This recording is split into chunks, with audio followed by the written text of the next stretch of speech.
From downtown, this is Tim Kitzer from NBA Jam, and you're listening to NintenDomain Podcast. Boom shakalaka! This week on NintenDomain, Super Monkey Ball is back.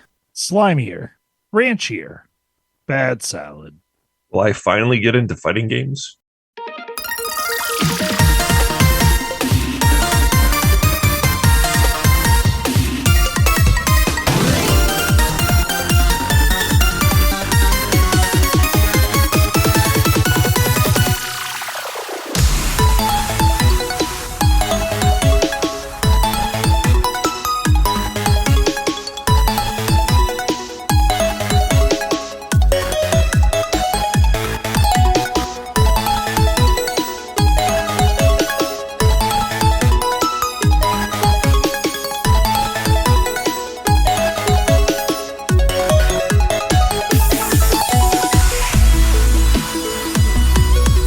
I hope so.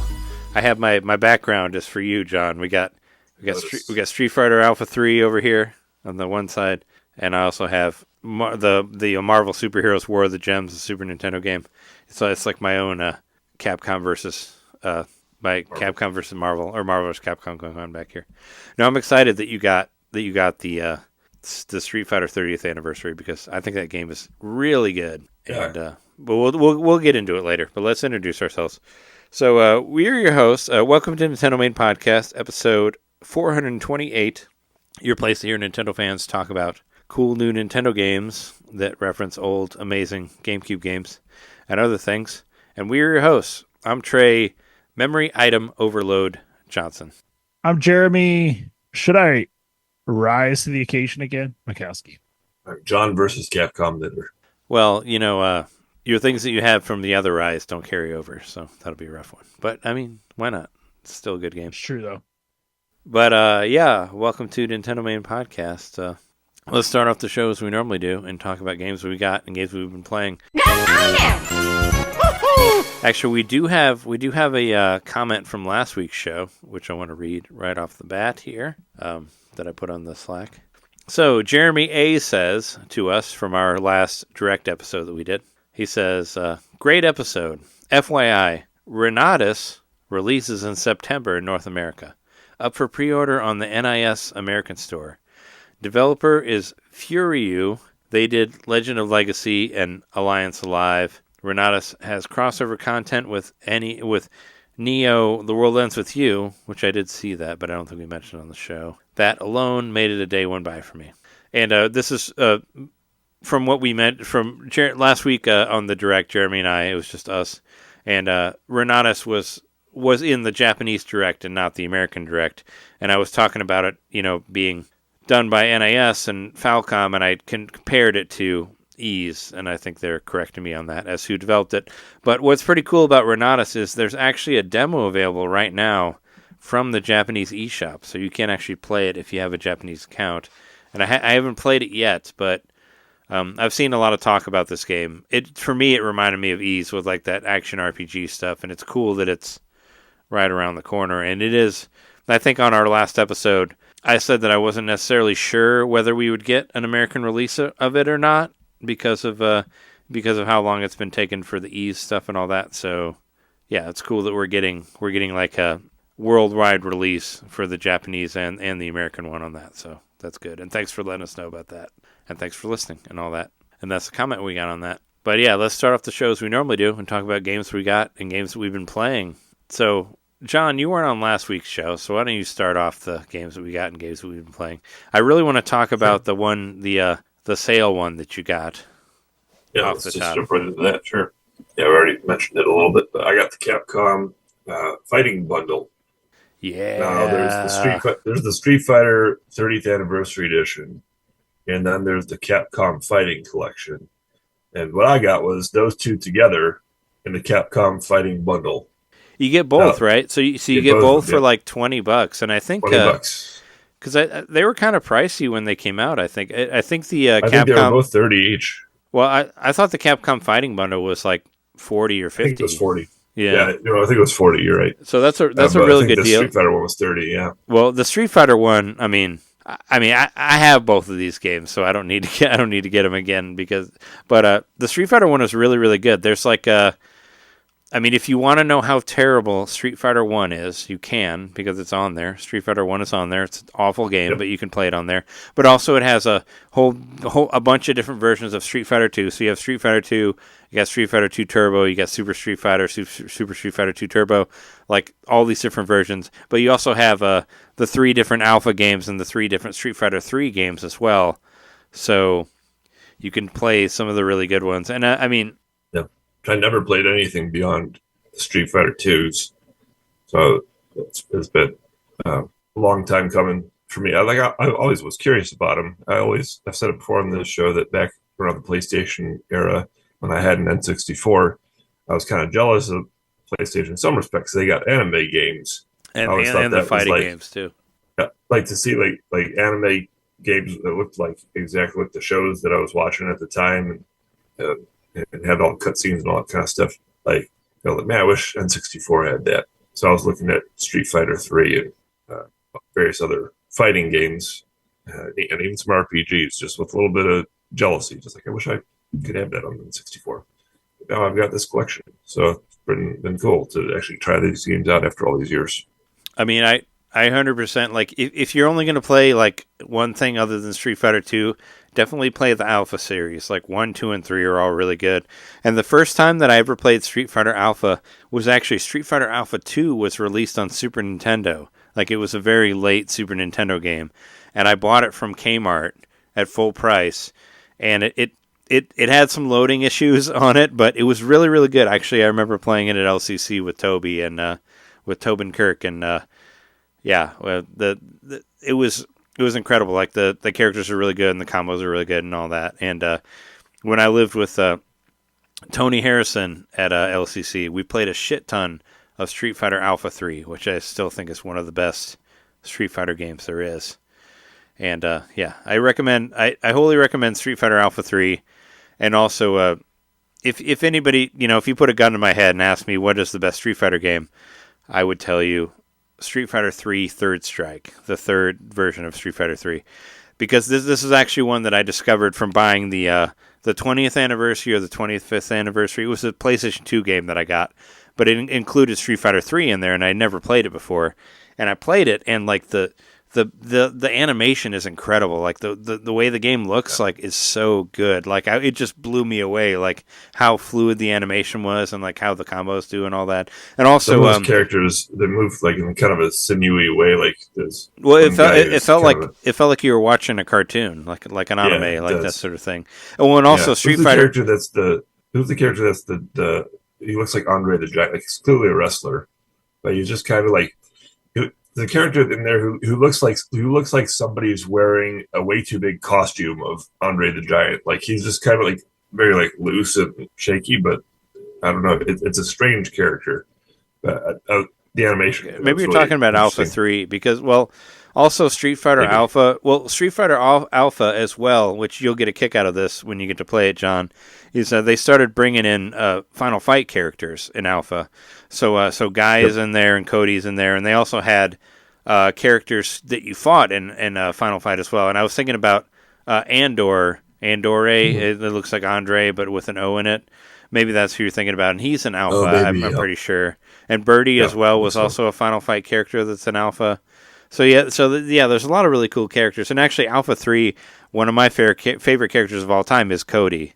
Is the Cody character from Final Fight 1, which I always thought it was really cool that he just the story was he kept he fought through all of the final fights, and then he ran out of fights, so he just started fighting regular people. So then he got arrested and put in jail, and it just couldn't. That was just his whole thing. He's got handcuffs on, right? Yeah. He's the one who has handcuffs on, and he's wearing the jail suit and all that, and he's got a really cool moveset too. But yeah, that was the idea. Was Cody was like, after the final fight game was over, he's like, I don't know what to do. I have to keep fighting, and then he goes to jail and he breaks himself out of jail, and then all of a sudden he's in Street Fighter Alpha 3, and he's got some cool ass moves. And you can pick up a knife and throw it at people like you would in a Final Fight game. Like they really brought that like essence of Final Fight into it, and I thought it was really cool that that was the first time they started blending them, and now now Street Fighter 6 is basically like a 3D version of Final Fight and all that. So they kind of brought all of it together. But I think you get a kick out of it. There's a lot of really cool characters in there. So far, I've not really dove in on any one of the games. I've just kind of blazed through, and I did one fight in each of the games so far, just to kind of sample each one. I just think it's cool to see the differences in each one, and there's a lot of variety on offer. And this the sale goes on for a little while longer, so I don't know when it ends. I should check that out. But it's $20 for 22 of the classic Capcom fighting games. How can you beat that? Yeah, it's a really good deal, and you get, like I said, the Street Fighter game on its own. The 30th anniversary has like a ton of games on there. Like it has, like I said, it has like at least there's like 60. I mean, there's like I can see the thing in my head. It's like, well, there's Street Fighter 1, and then all the different versions of 2, and all the different versions of Alpha, and all the different versions of 3 in there. The sale goes on until July 8th. And 3 was really interesting because 3 was supposed to be the end of Street Fighter, and for the longest time in the timeline they never put anything after that. So like Street Fighter 3 was the end, and Street Fighter 6 has finally been past 3 because 3 was supposed to be the end of Street Fighter, and they never really wanted to go after that.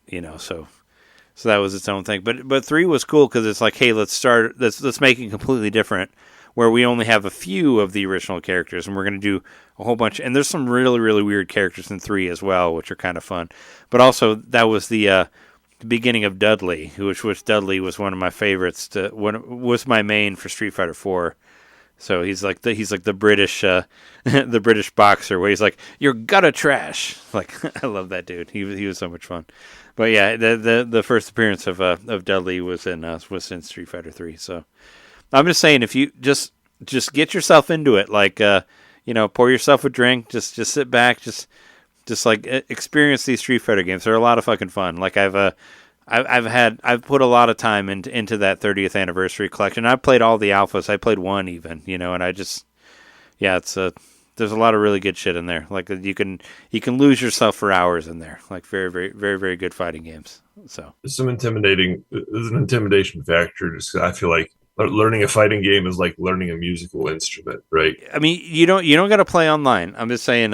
What I do, like I love fighting games, but I'm not a competitive person or whatever.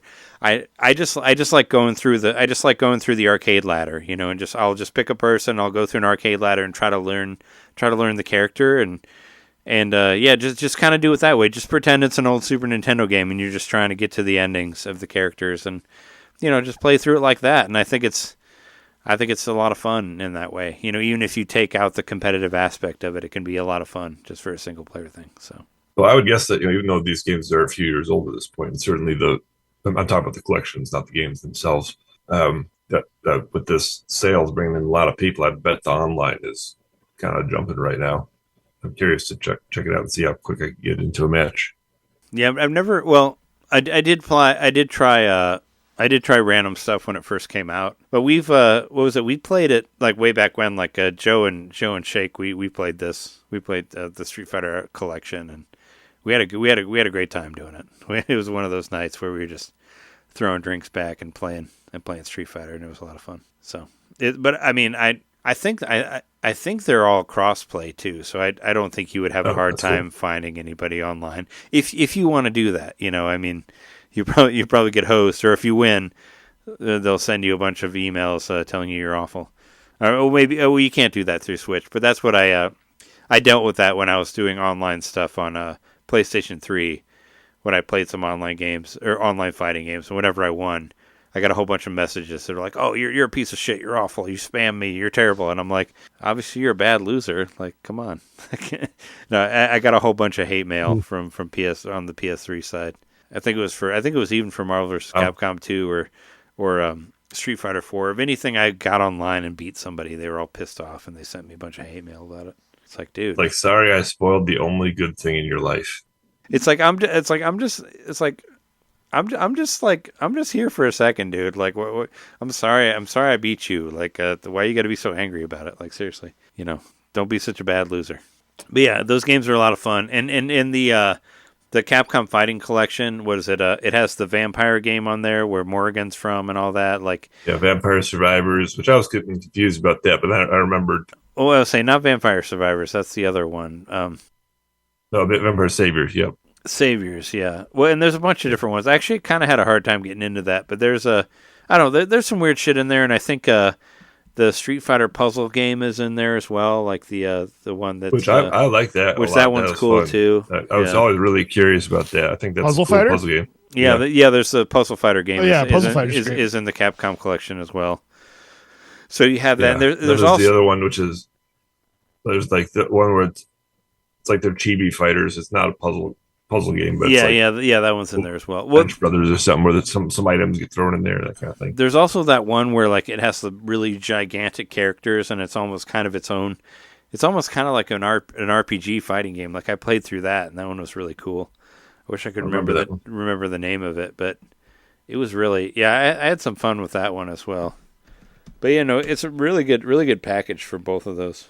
I mean, and for $20, if you're even like, I'm not a big fighting game guy, but I've enjoyed them over the years at that price. I just couldn't ignore it. 22 games for $20. I like a deal like that. Red Earth, that's what it's called. Play Red Earth. That's in the Capcom Fighting Collection. That's the one that's like kind of super over the top, and you play like a god pretty much, and it kind of has some RPG aspects to it. That game was really cool. Yeah, it sounds really cool. It was released in 1999, but I got a kick out of that one. I played through it. I got to the credits on that one. Sounds very Neo Geo. But it was it was super cool. Yeah, it was it's pretty out there, but it's it's badass. Red Earth. Check that one out. I want to remember the name of it. Yeah, it was out of all the Capcom Fighting Collections, that's the one I remember the most because you can actually level up, and you can like I said, it has RPG aspects to it and all that. I hear there's geomodding in it too. You can break walls, possibly. But yeah, it was the Capcom Marvel vs. Capcom announcement that got me really excited for this. No doubt that was all coordinated. They were like, we're going to announce the Marvel vs. Capcom. We're going to put this bundle on sale, and we're going to rake in the dough. And well, they got some of my dough because of it. Good job, guys. Yeah, I guess they have all their stuff online, or they have all of their stuff on sale, including the beat 'em up collection, which I know we all have already, but that one's on sale as well. But no, it makes sense.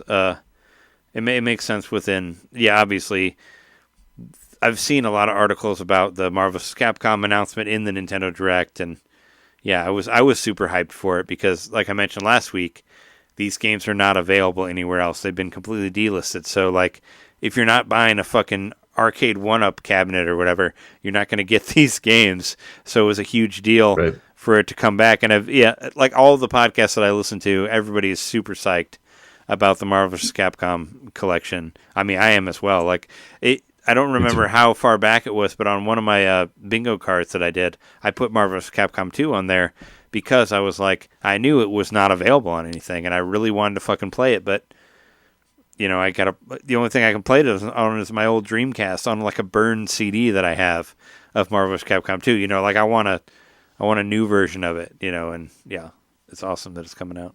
Well, other than that, I've been plowing away at Tears of the Kingdom. I hit 415 hours yesterday. Damn. Yeah. I think I have sort of a strategy of like what I want to do before I beat the game. I decided I want to find and upgrade all the costumes because it's always just fun to find those costumes. There's so many of them throughout. They're the Easter eggs. You're really just trying to stretch this out as long as you can. I am. Got to stretch it out till Echoes of Wisdom, right? You're like you're like the fluff. You're creating the fluff for yourself. That's true. I could step in and beat the game at any moment, and I'm pretty OP as of right now. I think I would have a pretty easy time beating Ganon at the end. Well, I mean, there's so much to do. You haven't seen it yet. Who knows what happens there? I mean, you don't know that. I don't know. That's true. I don't know. I've done it. I won't say it's easy. I'm saying Jeremy knows. You're the only one that knows on this. So there you go.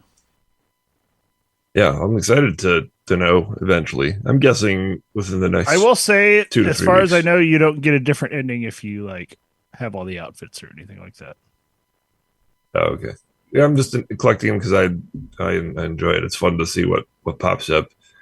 Um, I don't think I've looked up anything as far as how to do stuff about this game. I can remember one time where I was stuck in a cave. I couldn't find the exit to the cave for like an hour. I finally looked it up, and it turned out to be just like poor lighting in the cave. I was missing some. Maybe I was looking for the bullfrog or something. I don't know. This must have been before you had Ascend. Well, I think I was looking for. Haven't you I think always I was had looking. Ascend since the beginning? And don't you always have Ascend? I was looking for like like it was one of the caves that has 2 entrances. And I wanted to like Oh, go all okay. the way through it. Gotcha.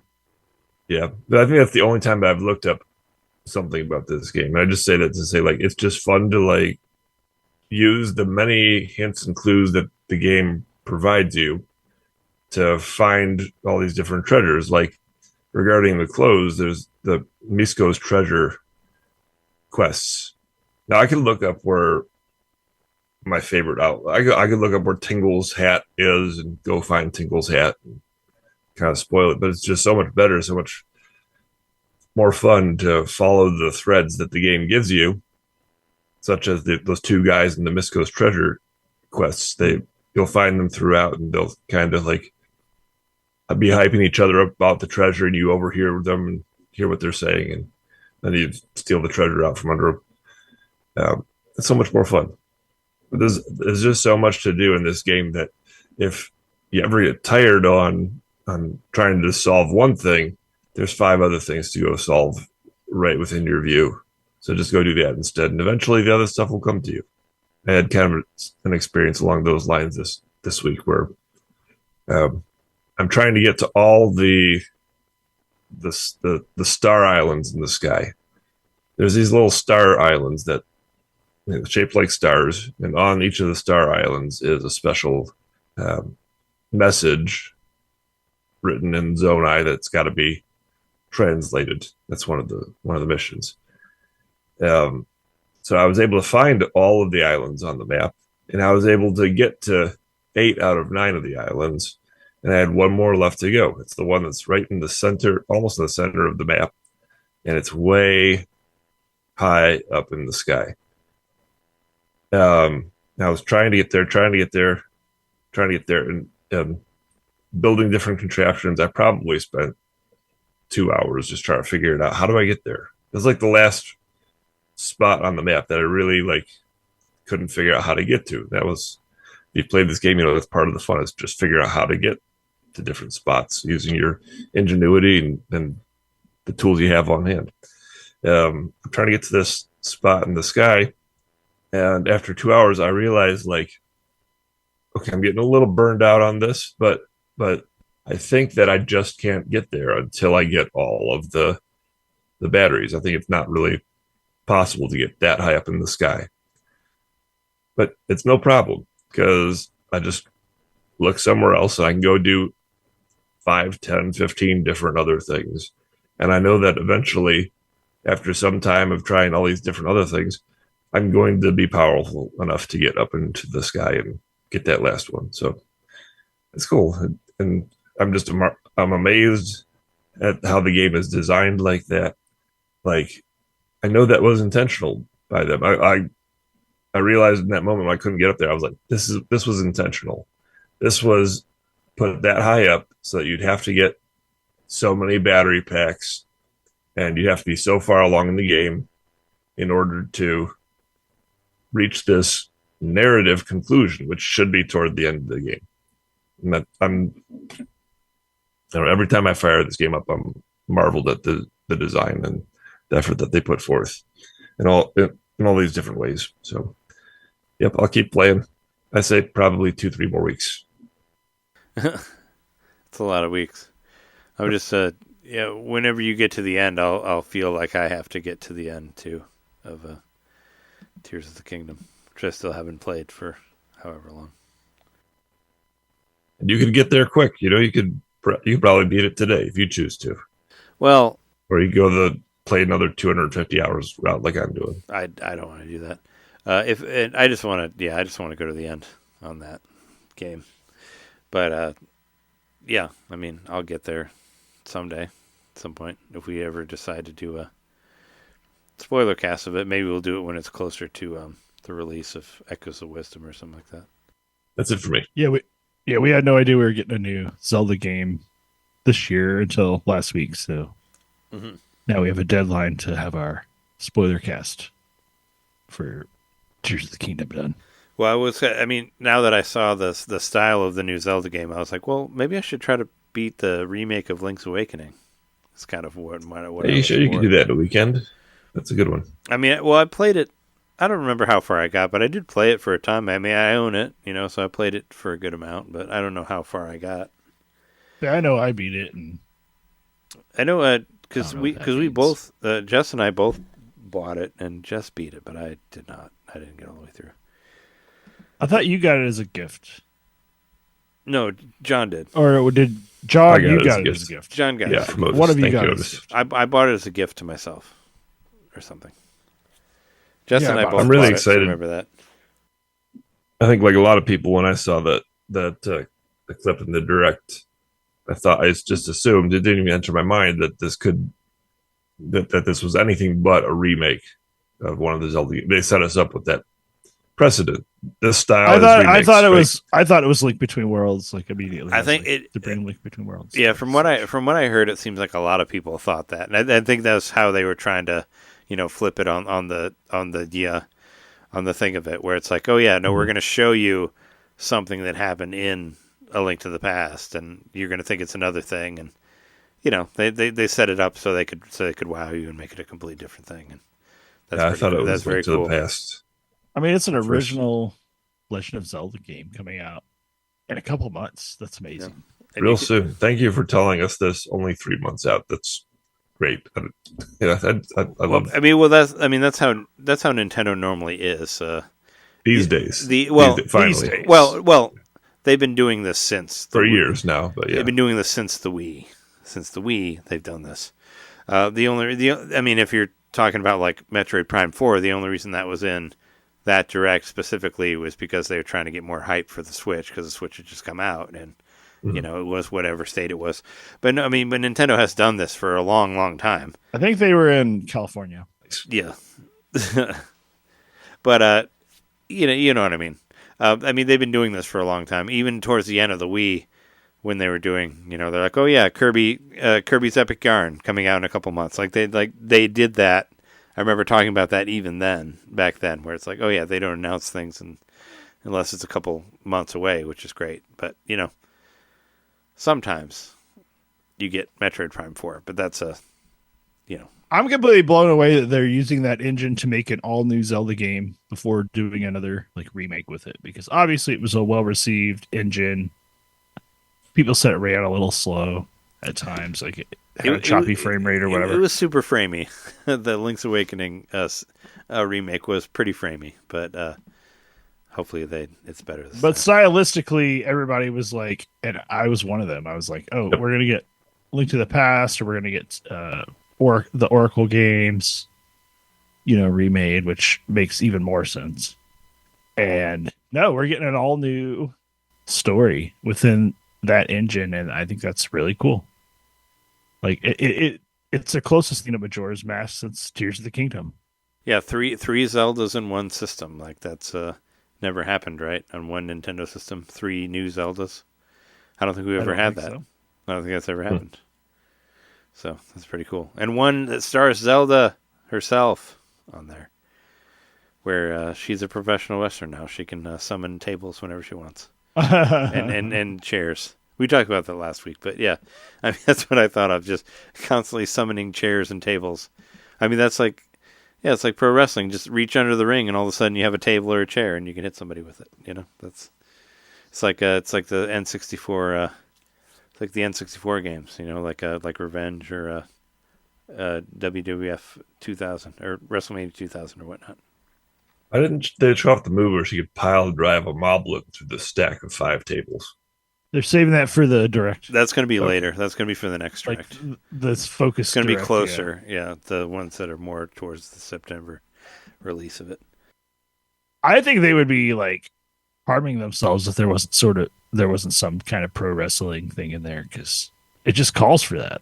Well, I mean, most Japanese games have a pro wrestling influence in there, so It's true. So it's still going to be there to some point, I think.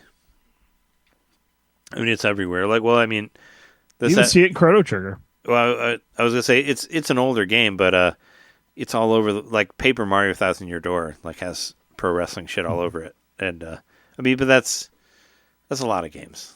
You'll see it in there if you're looking for it. You'll see it everywhere. It's every Japanese game is influenced by pro wrestling in some way or another. But anyway, let's see. I could talk about some things. So Super Monkey Ball Banana Rumble came out this week. It released on Tuesday for $49.99. And it got some really good reviews out there. It was getting reviewed really well. And I hadn't bought a game in a while, so I was like, you know what? Why not? Let's do it. Well, also, I was really excited about the new Monkey Ball. But I played it a lot last night, and it's really good. It reminds me a lot of Monkey Ball 2, and it has that feeling, where... And I mean, when was the last time? I don't think we've seen a new Monkey Ball game since Banana Blitz. So, I mean, like an actual full new game. I don't think so either. So, I mean, it's pretty exciting. And but the levels are done really well. The control is done really, really well. And has like that new spin dash. I was gonna say that was about what I was gonna get to. It has like this spin dash move where you basically hold B and you press the controller in a certain way. And you can go faster, and it actually, you use it in a lot of different games and in a lot of different levels. And what I've been doing is there's a specific golden banana in every level. So all the levels have like 3 different extra missions that you can do. There's like a time limit. There's an amount of bananas that you get, and there's the golden banana. And if you want to do all of these for every level, that adds more to it. But I've just been trying to get the golden banana. But sometimes you have to use the spin dash to like jump off of things or to like go farther on a thing. Like there was one I was just playing where this is a later one where you're on this like invisible. You're on this pathway that's invisible, and there's a golden banana right next to you, and you have to spin dash into it, but also not fall off the side. So you have to come right back after that. But there's a lot of really cool mechanics in it. And it really reminds me of the glory days of the GameCube games. Now I haven't played any of the multiplayer stuff, which I heard the multiplayer stuff was so. But I mean, I'm here for the single player. I don't really care that much about that. But it's in there, whatever. But the single player has been really, really solid. Like I've been having a really good time with it, and I've been trying to get the golden banana on everything, which adds an extra layer of complexity to it. Just trying to find that. But yeah, the levels are really cool, and getting the golden banana is super rewarding when you get that. You're like, oh yeah, there it is. I've been trying for that. There's a story, there's a story to it, and the cutscenes do remind me of GameCube, which Alex said that when he was here for the Summer Games Fest thing. But it has really good animation. It's all it's voiceovered, but it's all like everybody's like ooh ooh ee ooh. They're all doing like monkey noises and all that. But it's got the subtitles on the bottom, so it's fun in that way. But it really reminds me of the older games. You collect these oop arts as they're called, and they're just these little you go to different areas and you collect these little items that. Because there's this like one new monkey character that's trying to find her father, but she's kind of changing as the story goes. Like she's like, oh no, I need to find my lost father, but she seems to be becoming more and more obsessed with these oop arts. So I haven't played through it all the way, but I think she's going to turn on us before the end. Is what I'm getting from it. That she's going to be like, all right, fuck you. I have all the oop arts, so now I have all the power, and I'm going to kill all of you. I mean, that's my own brain putting my old story to it, but. Yeah, no, it's really cool. It runs really well. I think it runs great on Switch. I didn't get the Sega because I know they have an extra Sega thing where you can get like Sonic, and there's You can play as characters from Crazy Taxi in there in a monkey ball, which is hilarious. Like a person in a taxi inside of a monkey ball. It's so dumb, but you can do that if you want to. There's like you can buy like, you can get the $5 or $6 Sega bundle where you get all these extra Sega characters in there. I've just been playing with the regular monkeys, but I've been playing it with Gon Gon. Gon Gon was always my G since way back when, and you can get all these different outfits with money, in-game money that you can unlock from doing these different missions, like collecting, basically beating the level and getting the golden coin, or the golden banana and all that. But yeah, it plays really well. I was editing the expansion pack episode that we did, the summer and water one last night, and playing Monkey Ball, and it was made the editing not that bad.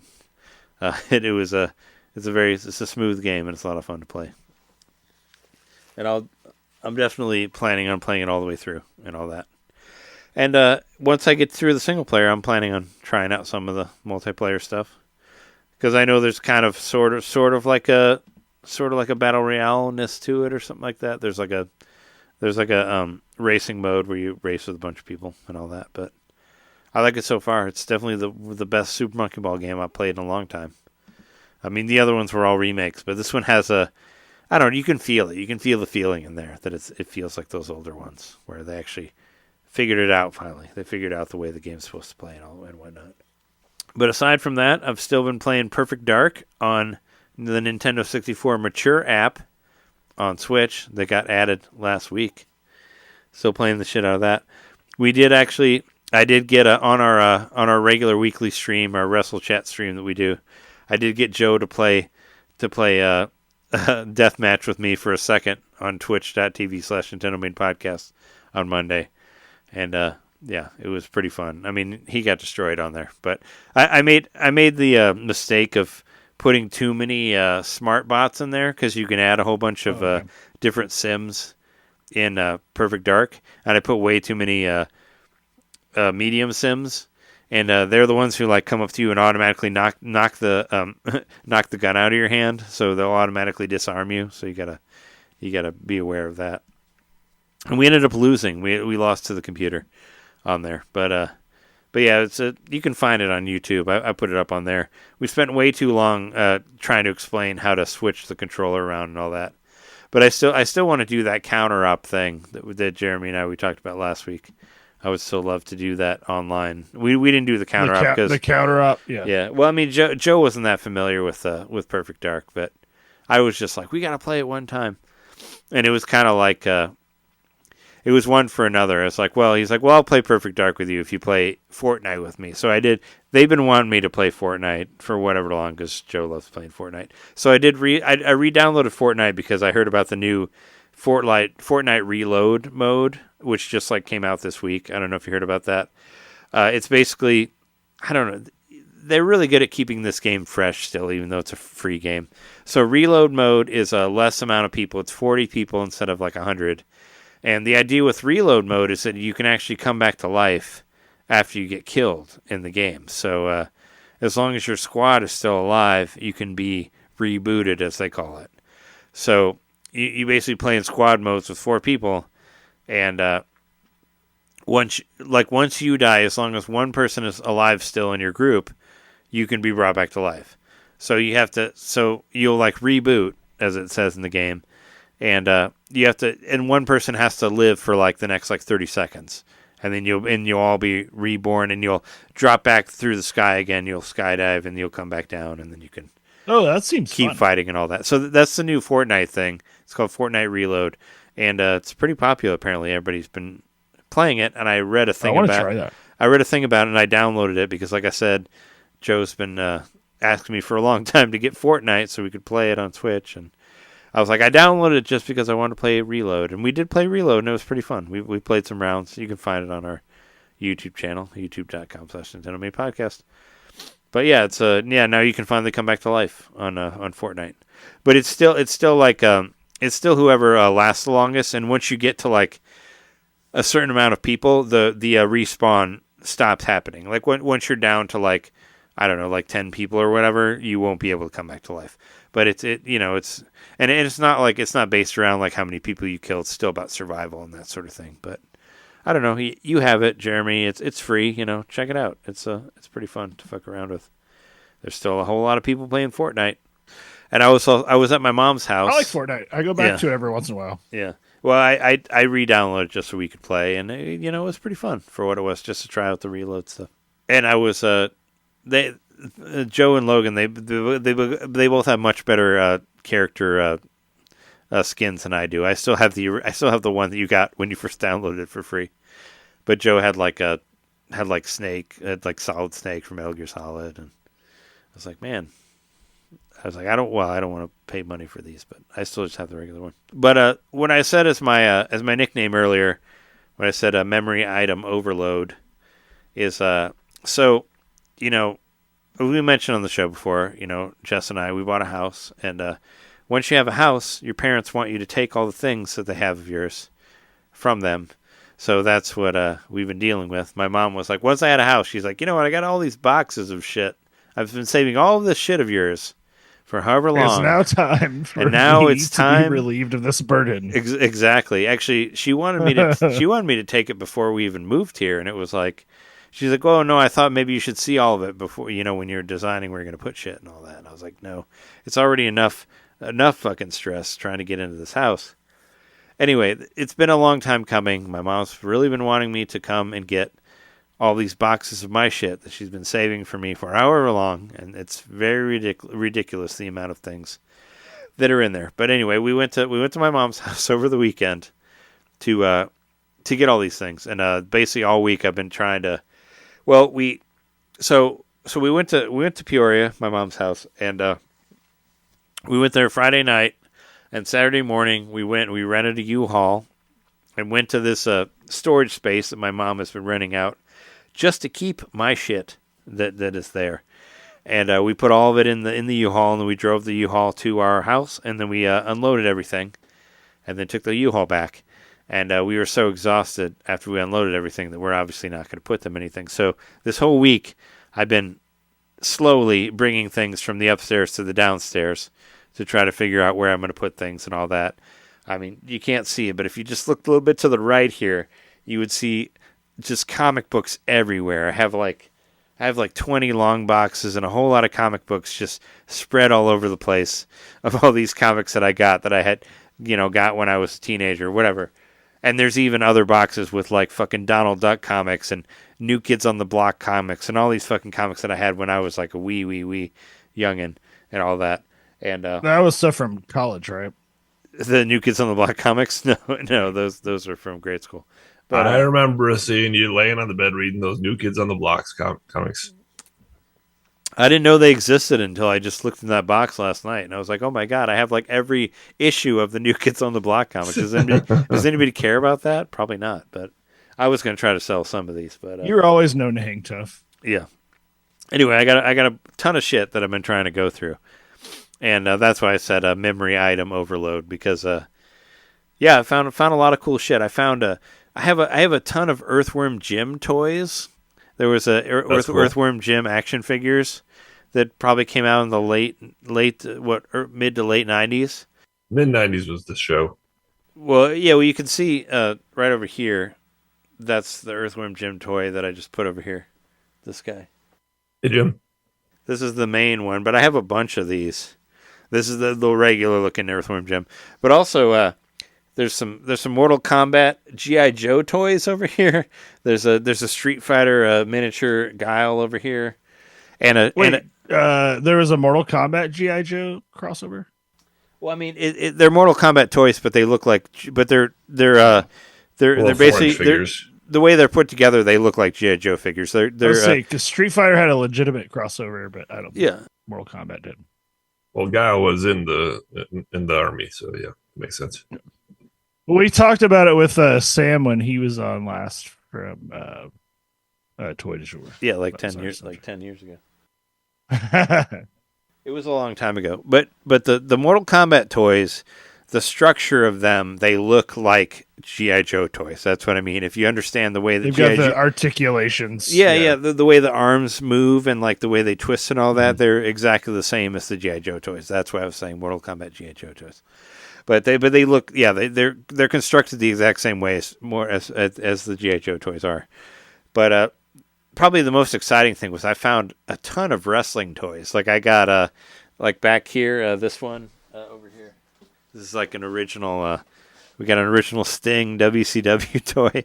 Oh, nice! Back when they, it doesn't work obviously because it's old, but they had these like vibrating WCW toys. They all had this like button on the side, and you pushed them and they vibrated.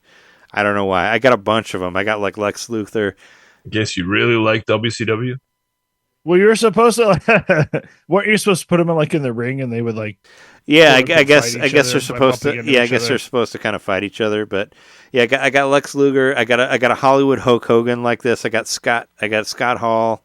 I got a bunch of the WCW ones like this. But I was excited to find like some old Sting toys, and I was happy that I found this one. And also, I got the red New World Order Wolfpack Sting, the red face Sting, and also I found my old Sting mask that I got from a WCW event I was at when I was a teenager.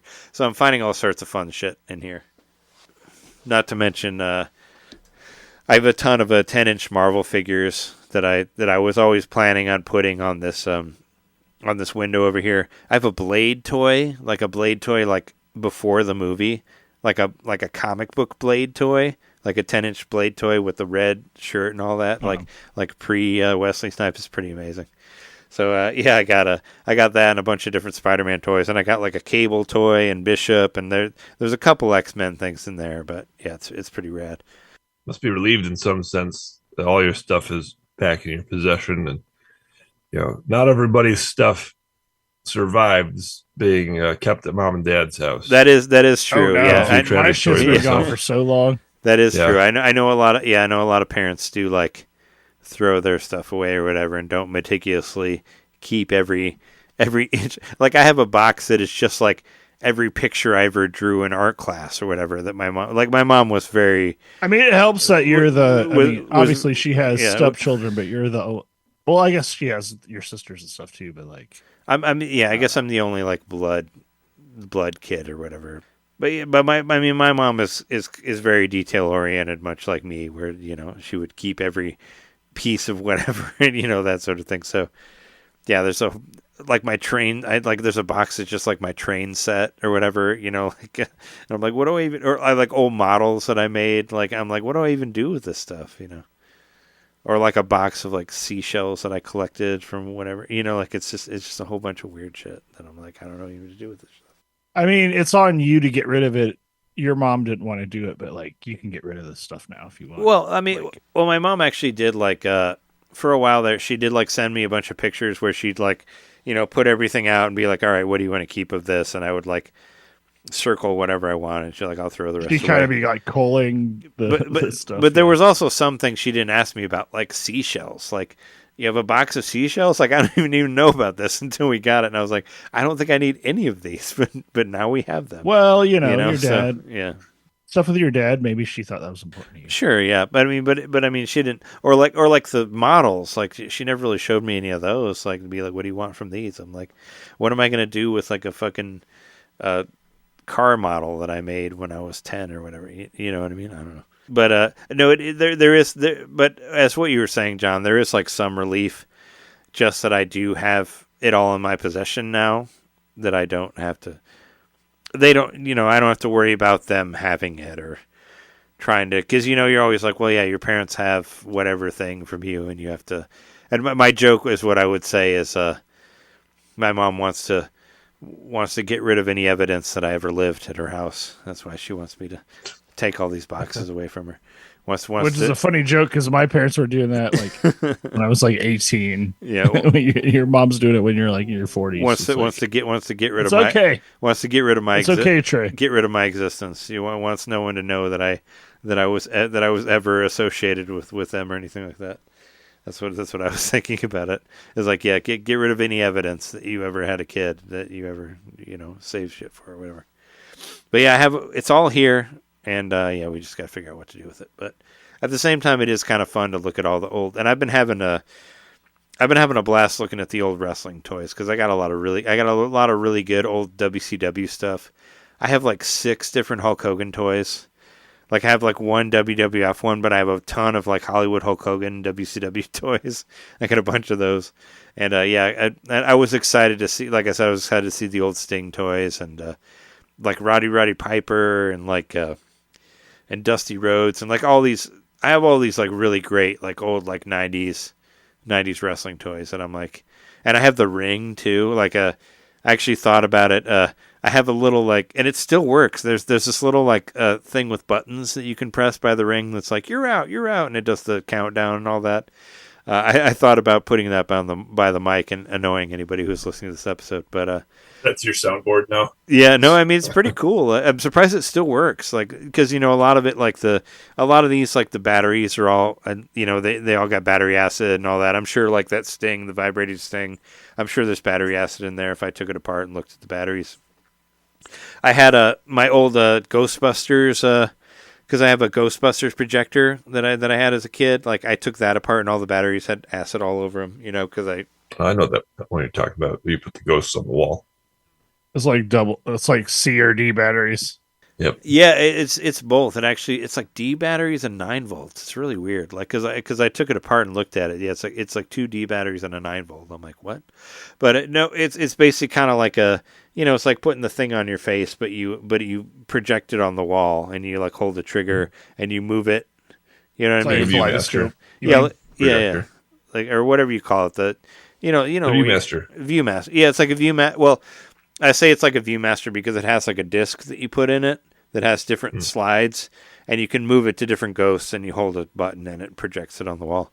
Like, yeah, that was the only piece of like equipment that I had for like Ghostbusters stuff and all that sort of thing. But it's pretty cool to look through all the shit. And yeah, I have a big collection of Earthworm Jim toys, which I had completely forgotten about. They were in there, and it's like, oh yeah, no, I forgot about this. And I have a shit ton of He-Man toys and Transformers toys and all that, which I'm planning on selling a good amount of them to Sam at Toy de Jour and all that. But I got to go through. I got to go through them. Well, I mean, I have like every fucking.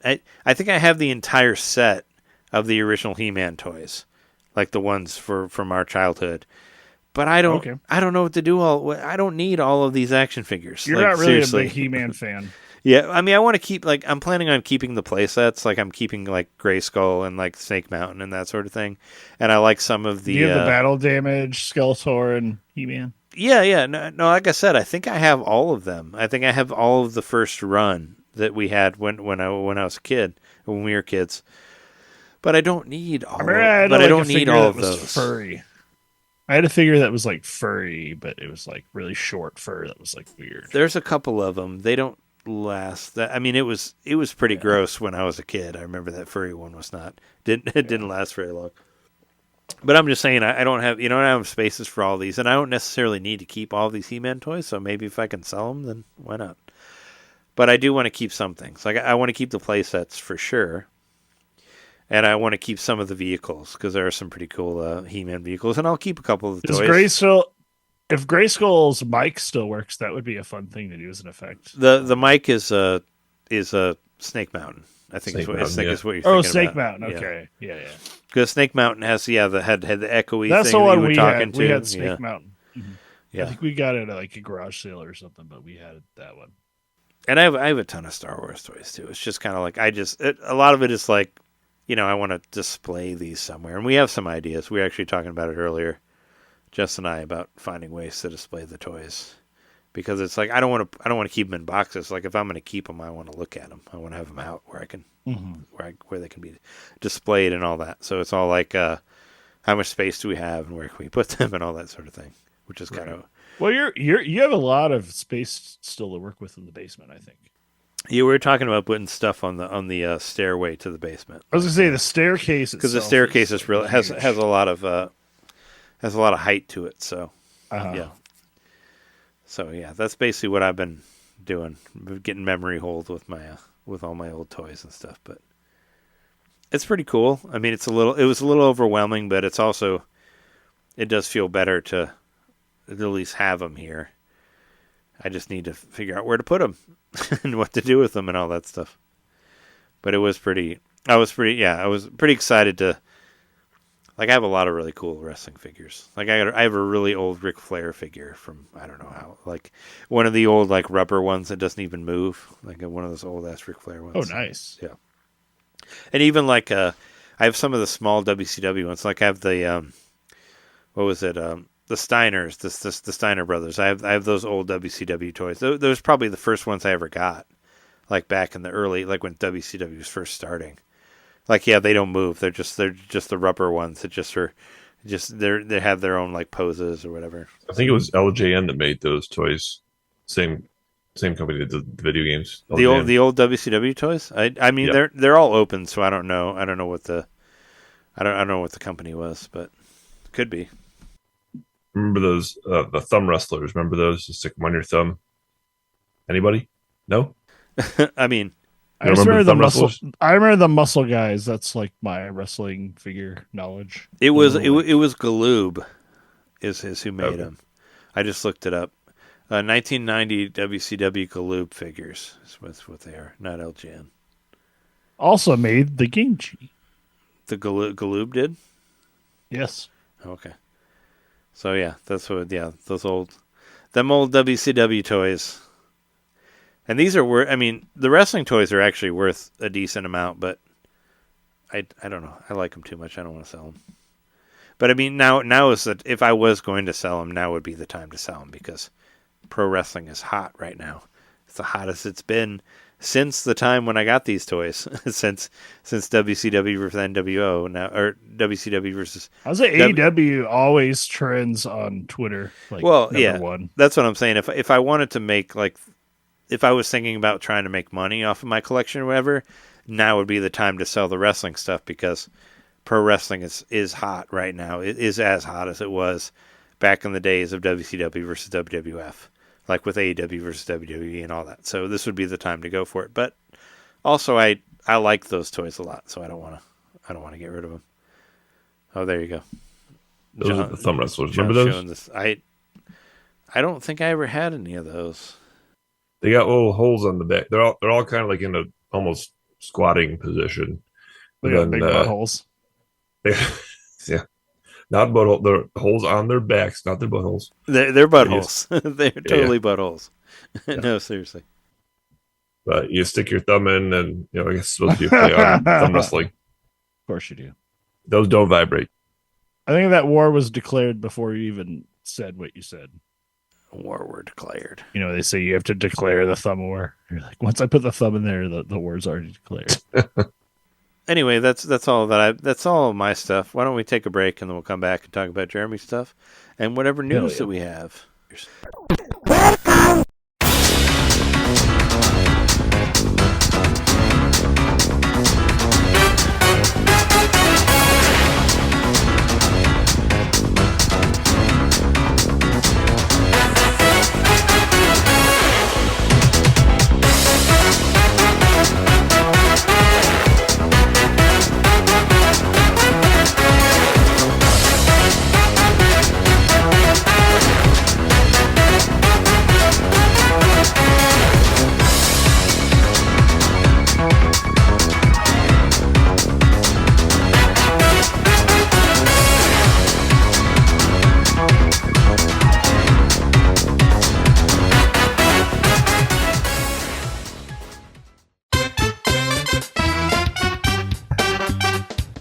Hey, you. It's me, Mario. Yeah, you.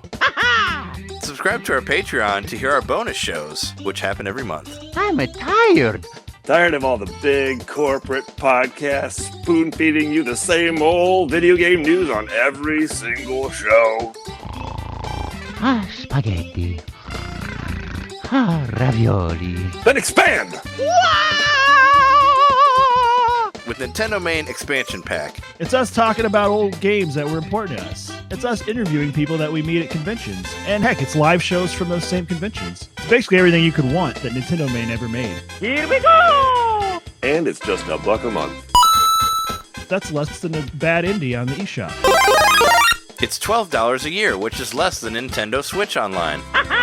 Thank you so much for subscribing to our Patreon and supporting NintenDomain. Just go to patreon.com/NintenDomain podcast and, hey, Mario, let go. Whoa! He's throwing us back to the show. So long, Bowser. Patreon.com/NintenDomain podcast. Game over.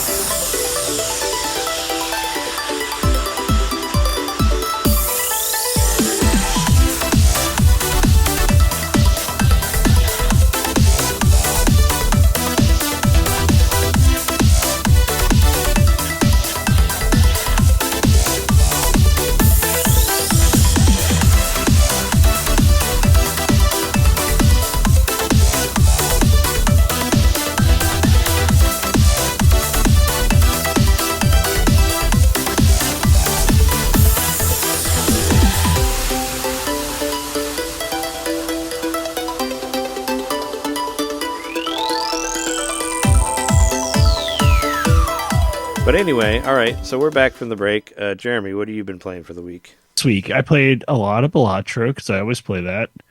But I actually made some significant progress in it this week. I actually I beat 4 or 5 challenge modes, and I haven't quite unlocked any new decks yet, but I don't know. I think I've kind of found my sort of a niche in that game. So whenever I pull it up, I don't know. I'm playing as an agent of completion, not just someone gambling. I'm just trying to get all the decks and stuff. So that's how I play that game. I played it a little bit this week. I didn't play it as much as I have been. I did actually. So on my tier PS Plus, they added Monster Hunter Rise this past week. I didn't look at your notes, but I was You're not going to the Erdtree? You're not going to Shadow World or whatever it's called? Oh, I'm not there yet. Elden Ring? Yes. I'm not quite there yet, but yes, it's on my list. Okay. I didn't see it on the notes. It is on my notes. I didn't write Elden Ring, but yeah, the Moog thing. That's what that's about. Oh, okay. Oh, yeah, it's like a secret boss, right? Oh, yeah, we'll get to it. It's not really a secret boss, or but sort it's of. It's an optional boss. Yeah. And it's the twin brother of the first boss you fight in the game. So I'll get to that. Actually, you know what? Since we're already talking about it. Yes, I want to play the Shadow of the Erdtree DLC for PlayStation. I figured you would be there. We had how many episodes about Elden Ring when that came out a couple years ago, or whenever it was, a couple years ago. Right? So truly, I could have already bought it and already been playing it, but I would have been playing in my New Game Plus mode. And most people are saying the best way to play this DLC is with a new file. So because it in New Game Plus, it makes it harder, I guess. I don't know how. I don't exactly understand, but everybody's been saying since they first announced the DLC that you should start a new character and be basically have it be your first playthrough for the DLC, not your New Game Plus, which I've already beaten the game on. Oh, I heard that you should be like a level 150 or something before you get into Shadow of the Erdtree. Because it's way harder. I'm at level game. 105, so I'm doing okay. But when I started playing this game on the PS5, I played my New Game Plus for a while. Then I was like, no, I want to start all over again, and I started a new file, and that's the file I'm playing. So I've beat a lot of the main bosses, and including Star Scourge Radon, which some say is pretty hard, but I beat him. I'm having trouble with Moog, though. So Moog's the Lord of Blood, the twin brother to the first boss you fight, and I have to defeat that boss. Once I defeat that boss, then I am able to purchase. I could already purchase the DLC, but I'm not going to buy it until I'm able to play it. Yeah, in order to like get to the tree or whatever, right? You have to beat Radon and Moog. I think is what I heard. And yeah, one of them That's correct. is like an optional boss or like a secret boss or something like that not everybody's got to. Well, Moog is like considered probably, I don't know. He's not in the top 5, but I bet he's in the top 10 of like the hardest bosses in Elden Ring because it's an optional boss. And like, so most bosses in Elden Ring are, they're really hard, but you take them down to about half their HP and then they do some sort of transformation. You don't ever know right away what it's going to be unless, you've done some research or you've played the boss before. But Moog's thing, and it's the only boss in the whole game I play. I played all the way through it. I beat it. It's the only boss who, when they change phases for their middle run, they do this attack that just drains all your energy. Like you have to basically have your finger on the button to like heal. If you don't, then you're dead. Like you lose. And that's it. It's like it doesn't matter where you are in the arena. It's this like AoE thing that covers the entire arena and just drains you of energy and mana, whatever you want to call it. And you just have to like be prepared for that to happen and actively heal as it's draining you. And man, that shit's dirty. It's dark and like, that's like, it's so cheap, to be honest. But I'm planning on beating it by next week. I would like to be playing Shadow of the Erdtree next week when we talk because I really want to play that. But I'm not going to do it with my New Game Plus. I'm going to do it with this file. And coincidentally, I just happen to be in the world where you fight Moog on that. Like, I had already beaten Radon and stuff, so like I literally just have to beat that boss. But I have brought in like online collaborators, and the best I've done is I've got him to about a third of his energy. So I mean, I'm not like doing terrible, but it's still like, I got a ways to go. I'm hoping I beat Moog this week because I really do want to play this Shadow of the Erdtree DLC. And there's like a whole bunch of new weapon classes, and they added like a whole new way of leveling up your power in the game. So yeah, I want to play that real bad. Supposedly it's 40 to 50 hours of extra content. I heard it's real good. It got a 10 out of 10 on IGN. The IGN review of Shadow of the Erdtree. A lot of people really like it. It's been hearing it a lot in the podcasts that I listen to. So, and I figured you'd be all about it because you're super into Elden Ring and all that. So I am all about it, except for the part that I have to pay money because times are tight out here. How expensive is it though? I will say like $40 or so. It's $40. Yeah. Oh. I mean, it's worth it from what I heard. As far as for 50 hours of content, yeah, that seems about right. Oh, it's totally worth it, but I'm gonna be prepared to play it before I buy it. Like I'm not gonna buy it and then wait to access the content. Yeah. You know what I mean? Yeah. So I thought about maybe going back this week and defeating Rykard. So Rykard's one of the demigods that is optional because like you really only have to beat like 2 of the bosses to like beat the game, and it's you basically have to beat the first 2 bosses of the game, and then there are ways to finish it without beating other bosses. But in my experience, I would rather have like the special items and stuff and weapons and all that you get from defeating the bosses. And in particular, there's this one boss called Rykard. He's like a snake man guy who lives in the volcano manor, which is like basically like a sect of people that are trying to kill everybody else. One of many in this game. But if you like defeat Rykard, get this sword called the Blasphemous Blade, and it's the best weapon. I mean, it's my favorite weapon I had in the file that I beat the game, and I don't currently have it. So I think I'm gonna go back, beat that boss, and then try to beat Moog with that weapon, and some help from the internet, of course. But yes, we had to talk about it, so we did. I want to play that game, but I'm not paying real world money for it until my file matches the ability to play it. Yeah, it makes sense. I mean, why do you want to?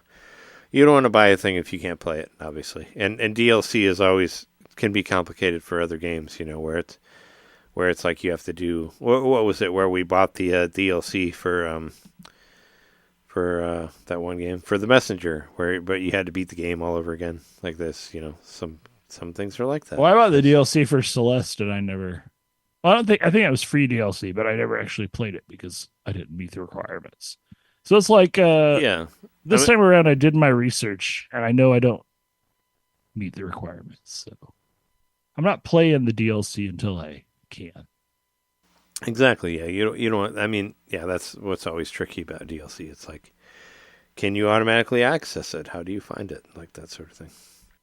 I mean, if you look at the trophies on the PlayStation, like, it's like less than 10% of people have beaten Moog. So I wonder, like, are a bunch of people going to beat Moog now so they can play the DLC? Let's see. I mean, they don't understand true monosense. That's why they never understood Moog. They didn't know you can only play one key at a time. You can't do chords. Like that's why they never could get into it. That's what I kept thinking when you keep saying Moog. But I did want to mention I bought Monster Hunter Rise, or I didn't buy it. It was free on the PlayStation. It's on the catalog. I got it. The second level or the whatever. No, yeah, second level, right? The catalog level or whatever they call it. Like the equivalent to Game Pass for. I just wanted to see what it'd be like to jump back into a Monster Hunter game because it was free. I didn't have to pay for it. So I made the space for it. I downloaded it, and oh my god, if I was not extremely overwhelmed with the you basically just have to learn a whole new I couldn't vocabulary of how stuff works. I mean, I love Monster Hunter Rise, but I can't even fathom trying to get into it again from the beginning. I was so far into it that I was like, I don't even know how to start even with it. I mean, I love Monster Hunter. And when you're talking, I also know it's useless to do it because, I mean, I have the DLC on the Switch, so I'm already working on that new armor. It's like all your armor becomes obsolete. I was thinking about expansion comes out. I was thinking about that with the Shadow of the Erdtree because the Monster Hunter DLC was around $40, I think, when it came out, the new one, but Sunbreak, yeah. But also.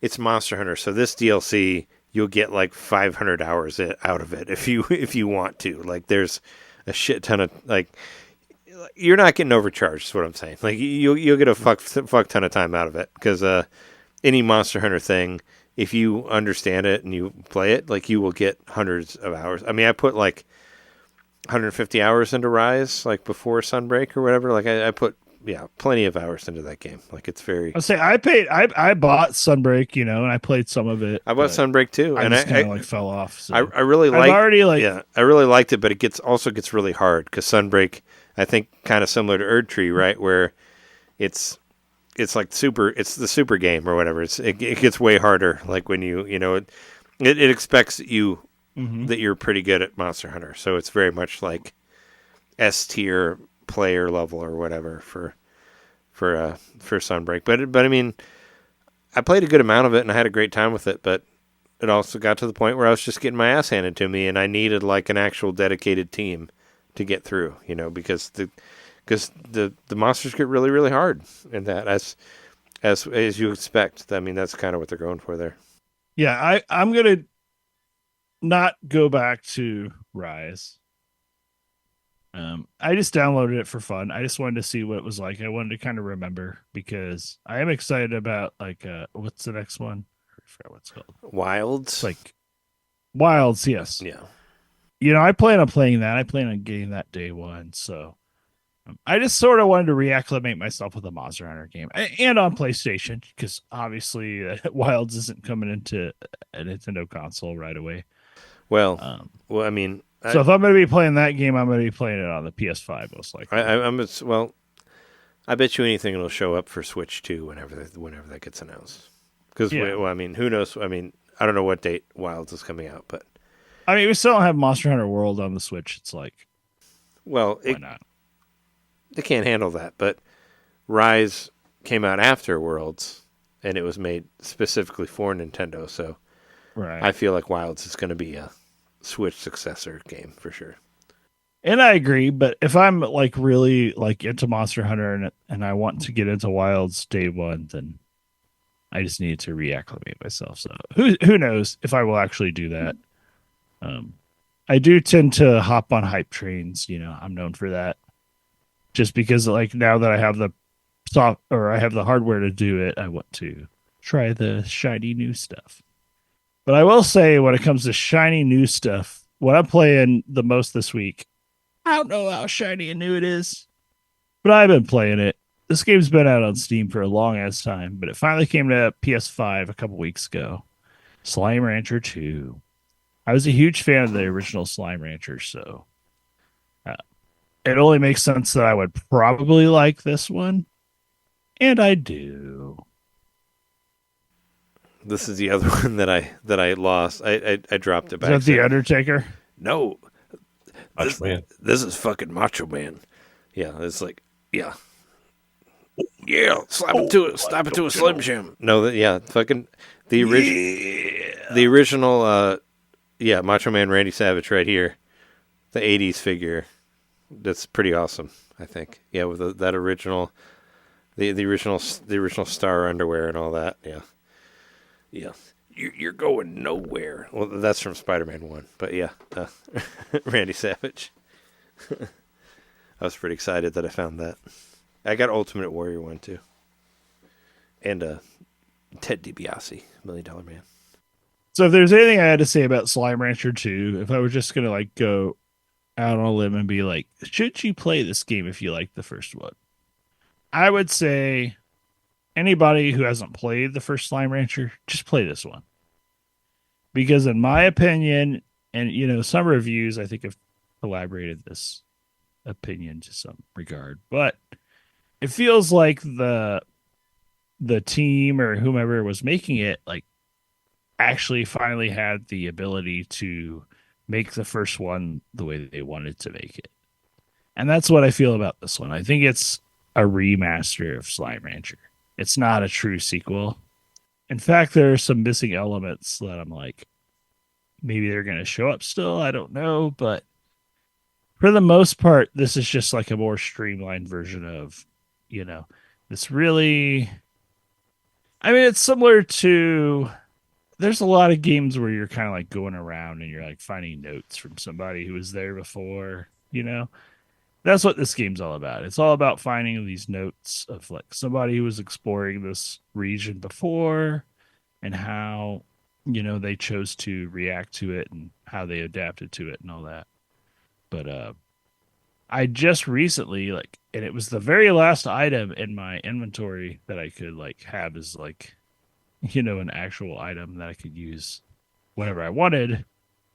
It decrypts messages and finds an extra layer of meaning in them.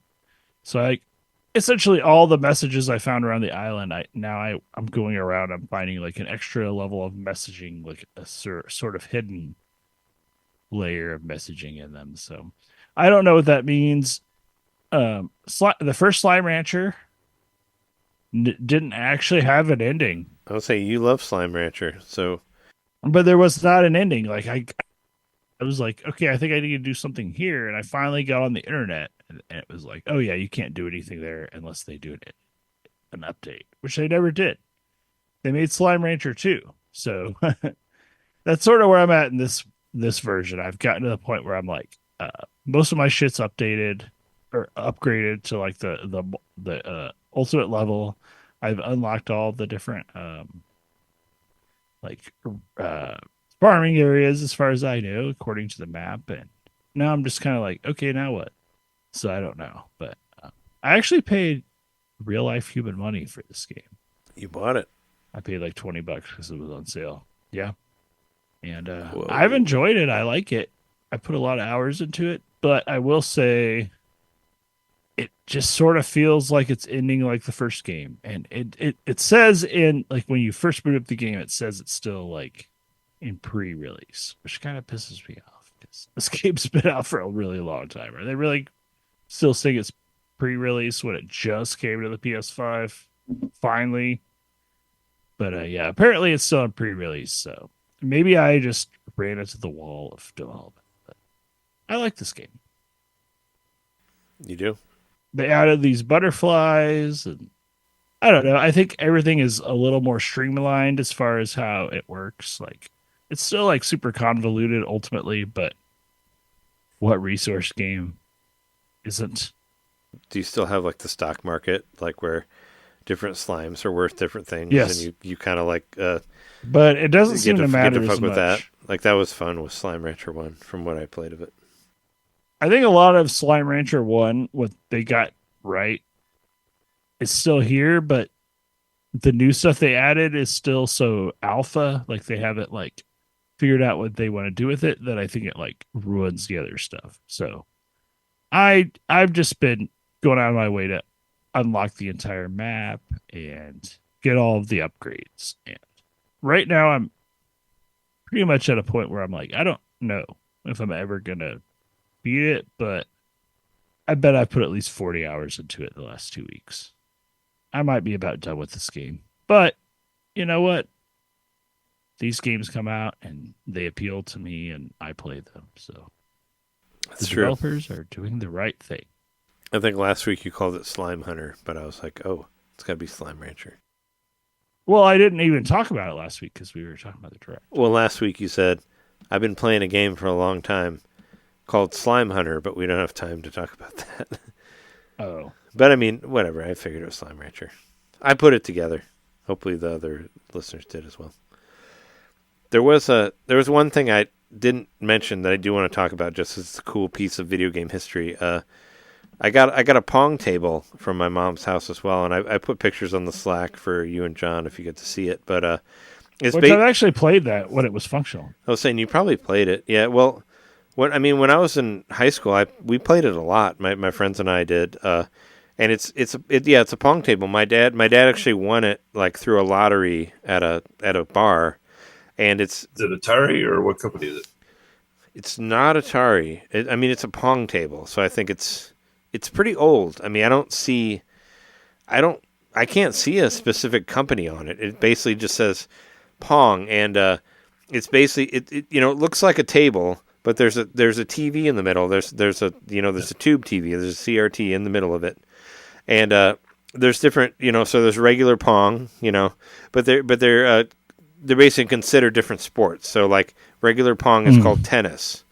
So tennis is the regular Pong with the one, where you just have one ball and two sides and all that. But there's soccer and there's hockey as well, where the hockey one has like a goal. I remember there being like a little, they had like a little goal on the back that you would have to get it into. And the soccer one, you could control like 3 people at once, and then another one. But it's basically variations of Pong, that sort of thing.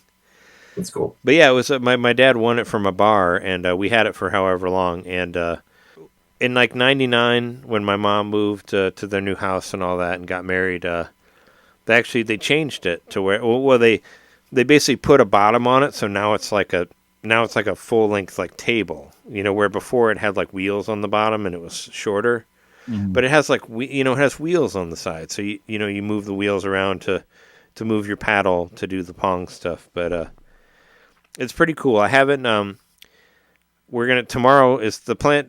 The plan tomorrow is to take it downstairs, and then I'll hook it up and see how it works. But last time I hooked it up, the screen was off.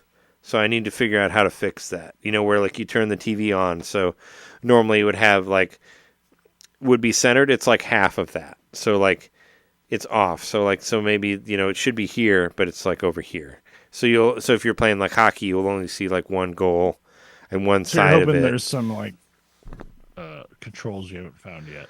Yeah, I mean, we took it apart. My stepdad, popped it open, and we were looking at the insides and all that, and because he was trying to figure out a way to take the bottom off, so because then maybe it'd be easier to carry, but the bottom is like glued on there, which was added much later. But I think it'll work. It'll work well as like a table, like downstairs here. For I'll basically replace the the foldable table that we have here with that, and it'll be fine there. And eventually we're going to put a bar there, and it'll fit with the bar aesthetics and all that. But I'll be interested to see if I can get it to work. But this is something we played a lot in high school, like my friends and I did, with the different variations of Pong and all that. And it's cool, and I didn't realize that they had added all that shit to it. But it's pretty cool. I mean, just looking at it on the top of it, like I said, I sent a picture of it to you. And it's it's pretty rad. I mean, it's a legit piece of kit for an old ass arcade game. I mean, it's like the oldest of old arcade games. And my dad was like never a video game person. Like he hated video games. But I guess this one was okay, or he got it. He won it in a lottery or something at a bar he went to. And was this in the 70s or 80s? What vintage is this? I would guess 70s probably. Is what I would think. I mean, it's pretty. It's a pretty early ass video game. I mean, Pong. You're thinking like late 70s. I mean, Pong was like the first video game of all time. So it's like a variation of that. But I would guess it's pretty early. Besides Space War. Yeah, it says it doesn't have a. Yeah, it says on the top. It says video action, and it says soccer, tennis, hockey. Insert 25 cents, and that's basically all you can see. There's no company or anything on that. So Might have just been made by the furniture company. Like things were getting kind of weird back then, where everybody's trying to get into video games here and there. Like Coleco famously was a leather company. They just decided to jump into video games. So I wouldn't be surprised if it was just a company making tables and Coleco was a leather company. That's true. It's Connecticut Leather Company. I had That's no what it idea. stands for. I just did a quick Google search, and Video Action, a line of consumer arcade video games, came from 1974 to 1976. So there you go. So what I have, the Pong Table, the Video Action Pong Table, came from that time, from 1974 to 76. So mid 70s. So there you go. That's where it is. It took that was before I was born. Couple seconds of googling there, but yeah, that's where it came from. I just was like a video action Pong arcade, and there you go. Oh, there it is. There's a picture of my exact table. It says it was released in 1975. So there you go. Universal Research Laboratories Incorporated. That was before our country turned 200. URL, which I saw URL, and I was like, oh, like a website, right? No, way before that. 1975 URL is what that is. But yeah, there it is. No, I mean, yeah, it was just a cool thing that we had that my dad got. So rad. Anyway, let's talk about the news before we sign off here. News. Don't snooze or you miss the news. I just want to talk about some of the releases that we got this week. We got, like I said earlier, Super Monkey Ball Banana Rumble. Really good game. If you like Super Monkey Ball, check it out. But Beyond Good and Evil 20th Anniversary came out on Tuesday as well for $19.99. I have this game on GameCube still. I still have my physical copy of it. I do as well. And I also have the the first HD re-release on PlayStation 3. I have that as well. I think I have it on available to me. Yeah. But I don't know. I mean, I was watching the Switch Up review of it, and it looks cool, but I'm kind of broke right now, so not getting that. But I remember really enjoying it on GameCube when I played it the first time. And a lot of people really, really like it. And supposedly there's some reference to Beyond Good and Evil 2 in here that you put on here, John? Yep. Yeah. Ubisoft has confirmed in the wake of all their promotion for this HD re-release that number 2 is still in development. Even after 16 years. For how long? For like 4 years. 20 plus years or silence, something? Yeah. I feel like it's been 16 years it's been in development. Yeah, I thought it was maybe close to 20. I mean, it's been a long time, very, very long time. Frogun had a sequel this week. Do you guys remember Frogun? This is actually a game that I was been interested in that. I was super interested in it, and it has there's already a sequel. Frogun Encore came out this week, And it's actually on sale. You can buy it for like $10 and some change. I think it's pronounced frog gun because it's a frog gun. I like Frogun better. That sounds cooler to me. But sure, Frogun. Yes, it's a frog thing. But Frogun's a frozen yogurt gun. Sounds pretty cool, though, too. Luigi's Mansion is coming out on Thursday as well. From what I heard, there is no additional things on there. They just made it look better, so I think I'm going to pass for now. It's just Dark Moon better. I mean, I have it. I already played it on 3DS. I played it all the way through on 3DS. But do you have it for $60? So that was the game I got when I bought my 3DS. I don't. I mean, I don't have it for $60 now. But yeah, I don't know. I will. Yeah, I'm passing on it for now.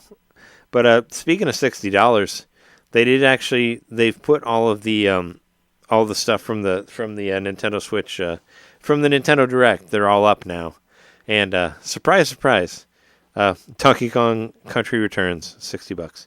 But if you have a Japanese account, you can get it for $40. It's cheaper. I looked it up.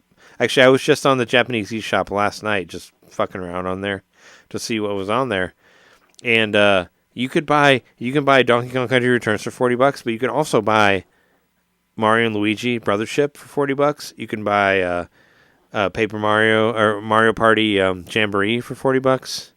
So get yourself a Japanese account and take a look and look at the languages and get your Google Translate out on your phone and point at the TV like I do and look at the languages and see what they actually, honestly, if there's more than one language, you don't even need a translator. If there's only one, it's only in Japanese. But if there's more than one, it's probably in English. Like most of the time, the second one is English. But yeah, that makes me interested to maybe buy these games on the Japanese eShop because they're much cheaper. And honestly, if you've followed any sort of Japanese stuff, yen is not doing great as far as the exchange rate. The exchange rate is pretty awesome. If you're making money in America and going to Japan, you're getting a lot more money when you get there because. Yeah, the American dollar is worth more than the yen and all that. It's much different than when we went there, when Jess and I went there. But yeah, you get it much cheaper there if that's what you want to do. Neo Sprint is coming out this week as well.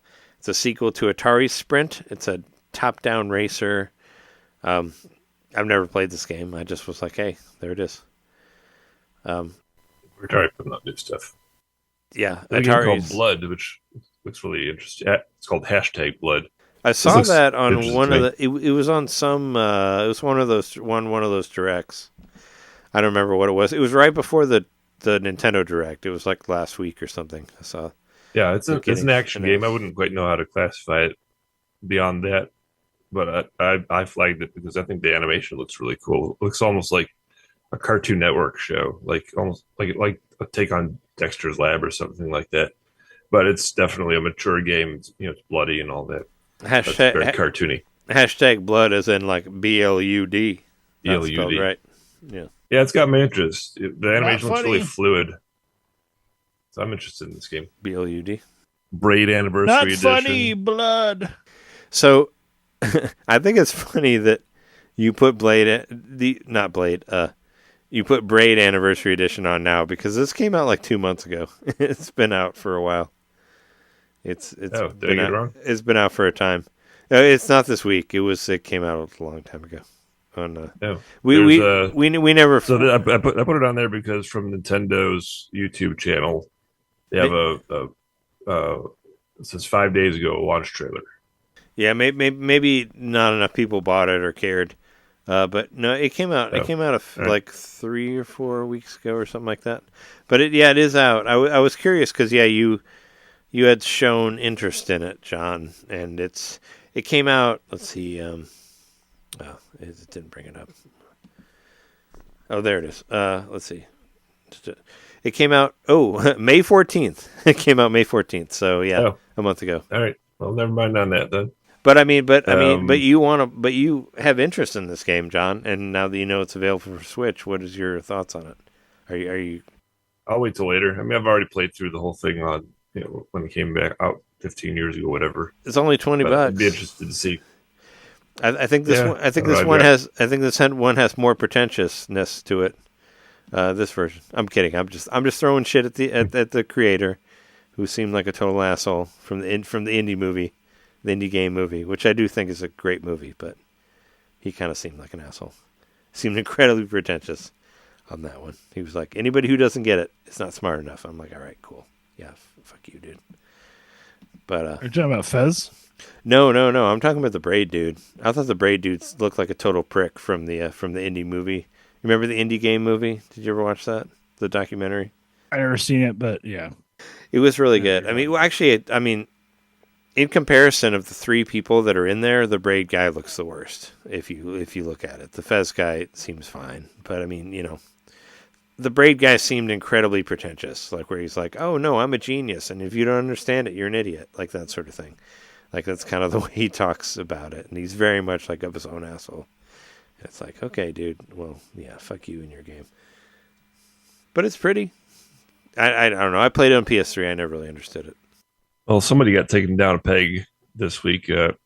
Pioro Oh yeah, blocked their accounts after leaking their source to Jason Schreier from Bloomberg. Yeah, right. So it literally linked their source as part Yep. of an interview. It was an Part of an interview. interview. It was an interview, right? Yeah. And they were like, yeah. wait, the journalist is going to leak my source? Yes. Yeah, he said, well, Pioro, okay. Because Pioro you are said- their source. So Right, Pioro was Jobs that to report, he reported. was that bird. It was the bird from the Twitter that we've seen. Yep. Uh-huh. They also kind of called him out on the during the Nintendo Direct because they kind of did things different on this one. They figured it out where it was like a Japanese website where they were putting up stuff that were it was a Nintendo employee in Japan. yeah. He told Jason Schreier. So Nintendo employee apparently works on the website. Had And so access they to were the back noticing- end. Yep. On the back end, they were noticing that things went up on the website that would be leaked. later on. So that But was also, interesting, I mean, if you notice the last Nintendo Direct, they didn't put anything on that particular website, and that was why, because all these major announcements like Metroid Prime 4 and like Mario and Luigi Brothership and like Echoes of Wisdom or whatever, all this shit wasn't added to the eShop at all until a week later, until like now. Hmm. So I mean, that was kind of partially how he was found out, or how they were found out. Pioro was like they didn't put any of the things on that website that they were pulling from, and they didn't because none of it was on the eShop and all that. So I mean, you didn't see, like I just saw it last night on the Japanese eShop, and then today they're like, all right, here's all the prices and stuff because they didn't put it up because they didn't want any of it to be leaked, and now we see it. It's all coming together. The proof is in the pudding or whatever. Now it's actually there. But no, they didn't put any of this on that website that they were looking at, and that's why there was no leaks thankfully, to any of the stuff that we saw on the Nintendo Direct last week, which is good because I thought that Pure was probably going to leak some of it. So as I said last week, I was just trying to keep it pure. I was just trying to stay off it as much as I could, and I just want to come into it not knowing anything, and then it was an incredible Direct, and there was like all this amazing shit on there, so glad I did that. I stayed away from it, but at the same time, Piora didn't have anything. Like they were just, all I saw was emojis on there, and I didn't even really look as to what they were hinting at, or if they were hinting at anything even. I just remember them saying like, "Oh, you haven't guessed it, or you don't understand any of it." But from what I heard, Nintendo actually didn't put any of their shit from the Direct on that particular website that was getting leaked.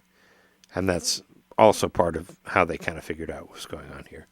Confirmation. And thankfully nothing was Yep. leaked on an incredible Direct. So awesome for us, for anybody who cared and got to watch it and was like, hey, we don't have to be like, oh, yeah, we knew about that. I was like excited the whole way through. I mean, they started with fucking Mario and Luigi Brothership. Like, fuck yeah, cheers to that. Which I want to say, I heard on Axe of the Blood COD that Nadia made the same joke I did about shipping brothers. I heard that too, yeah. I heard it as well. I made the joke first. Yeah, I remember I was there. I recorded it and edited it. But also on the subject of Mario and Luigi, when I was at my mom's house picking up all the shit and all that, I was actually finishing the editing of that particular episode about us talking about the Nintendo Direct, because I drove 12 hours from Oklahoma City after a job I worked there and didn't have enough time to edit it. Anyway, I finished at my mom's house, and I was thinking about the last time that I remembered playing Paper Mario 1,000 Year Door was playing at my mom's house when it came out. So I made a point to play Paper Mario 1,000 Year Door at my mom's house on the Switch. And I was like, hey, let's do it again. It's like when Advance Wars came out and I wanted to, eat salad and, play it like I did on Game Boy Advance or whatever. That's the same sort of thing. I was like, I'm going to play it at my mom's house because I remember playing the GameCube game at my mom's house when it came out. So I did while I was there. And with the Mario and Luigi coming out, I wanted to try to make a pact, or try to make a promise to the show and to both of you that I'm planning on finishing 1,000 Year Door before Mario and Luigi Brothership comes out in November. And also I want to holding you to that. And also, I want to do two. I want to do 1,000 Year Door and Paper Jam, both of those before Brothership comes out. I want to do. I think I can do both of those. And how far are you into Paper Jam? I'm pretty far into Paper Jam, actually. I played a lot of it before we moved. I started playing it. I started playing it again whenever the eShop was closing, when the 3DS eShop was closing, and I had only put like 20 minutes into it when I first played it. But I put hours into it since then. I think I'm probably pretty close to the end. Anyhow, I wanted to try to beat 1,000 Year Door and Paper Jam, and I don't think I'm going to get this, but I was like, if I have enough time, Bowser's Side Story. But I'm not going to get there. I know I'm not going to get to that one. But I want to at least get through those two before Mario and Luigi Brothership. That's how much I care about the Mario and Luigi games, because I love those games. And I want to beat the last new one, Paper Jam, because that'll mean that I guess I never beat Inside Story. But I beat all the other ones. But I'm pretty far in that one, so I want to try to get to the end of that one and 1,000 Year Door. And I just got to the Twilight Realm or whatever on 1,000 Year Door. But it's still great. It's still a great game. So that's what I was going to try to do. All right, just got a couple more news things. Okay. I mentioned we should wrap it up. Sure. Atari 50 Expanded Edition DLC. This is cool. I thought you'd be really into it. A big hit. Yeah, they're doing more. They're doing 39 games and 2 new timelines. This comes hot on the heels of the announcement that they acquired Intellivision, and one of the timelines is going to be about the first console war, quote unquote, Atari versus Intellivision. So I'm guessing all or most of those 39 games are Intellivision games. So that's very cool. I'm definitely getting this. They're adding 39 new games to it? 39 new games, yep. But it's paid DLC as far as I can tell from Seems like research. It's like a sequel, kind of, right? Well, DLC/sequel, something. Yeah, it's expanded edition. It's paid DLC. Yeah. And they're putting out a new physical edition as well, which will include all of it together. No announcement on when that's going to go, but look forward to that. It sounds cool. Yeah, I thought you'd be really into it. I mean, I think I just saw it, the news, like a day or two ago. Yep, and there were 2 other mini directs that I thought were worth mentioning. From Limited Run Games and from Sunsoft.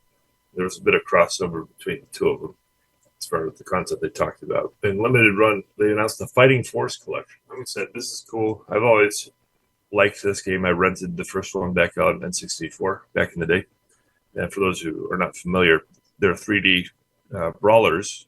Yeah, which actually started out in development as the first 3D Streets of Rage. Yeah. I did not know that before, but that was supposed to be Streets of Rage, but it became its own thing.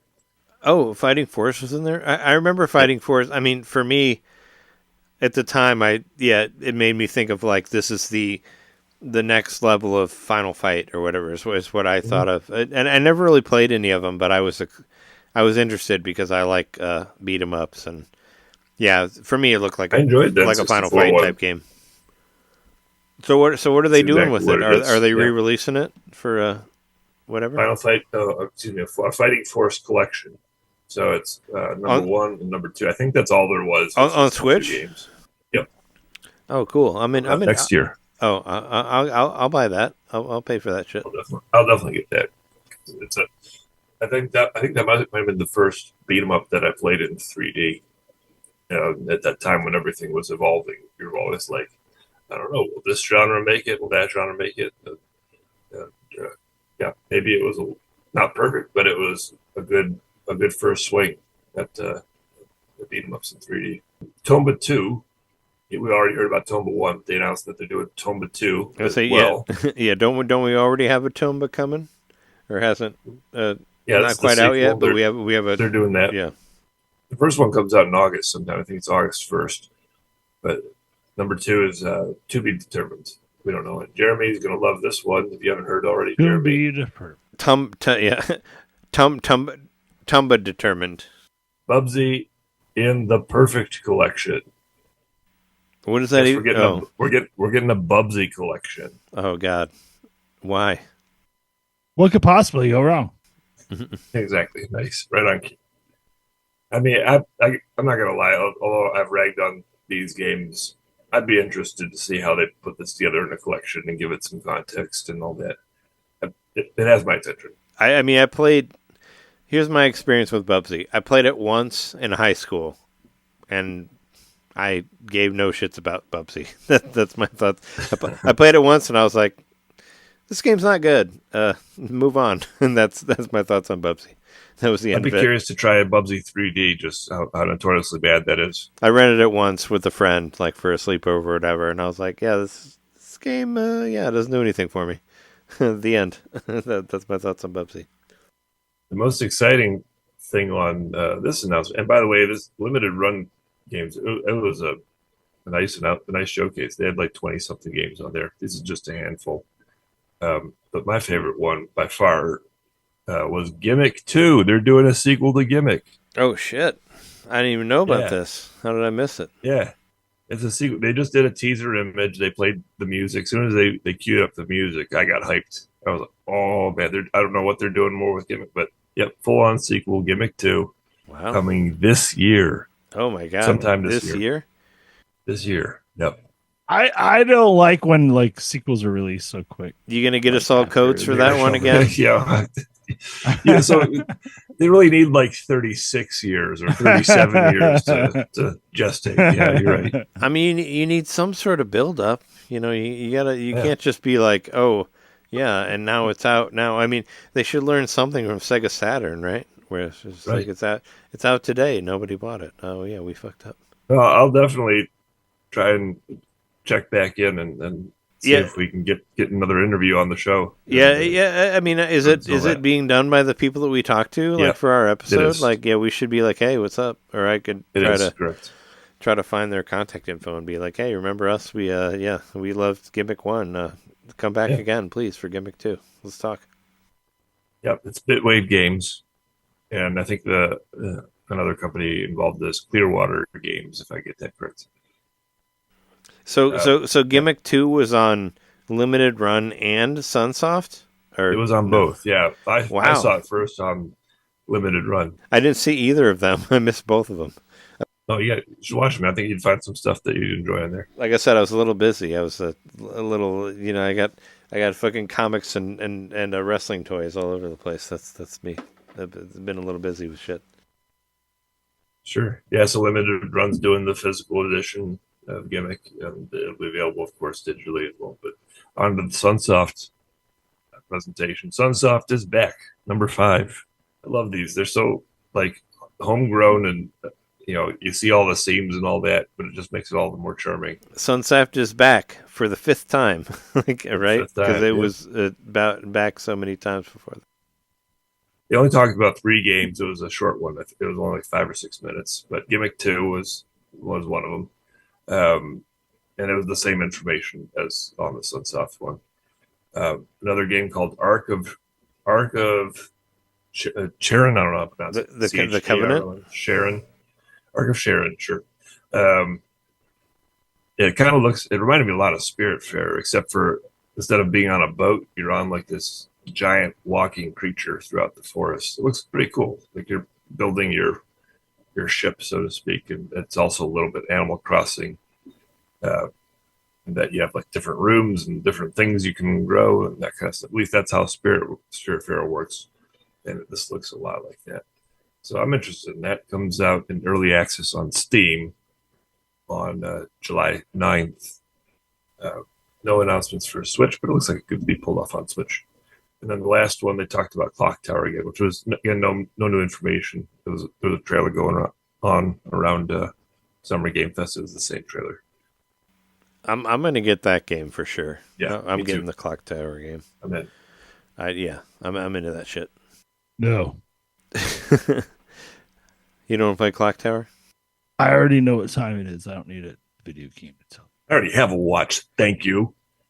I like them horror games, and I definitely love horror games that are reminiscent of Super Nintendo or that sort of thing. So yeah, I'm totally in on Clock Tower. I mean, I remember that was one of the first. I mean, that was the first like horror, October episode we did with John was talking about Clock Tower, and I've been interested in it since then. So yeah, I'm getting that shit for sure. That's gonna be fun. There's some news about a Street Fighter movie.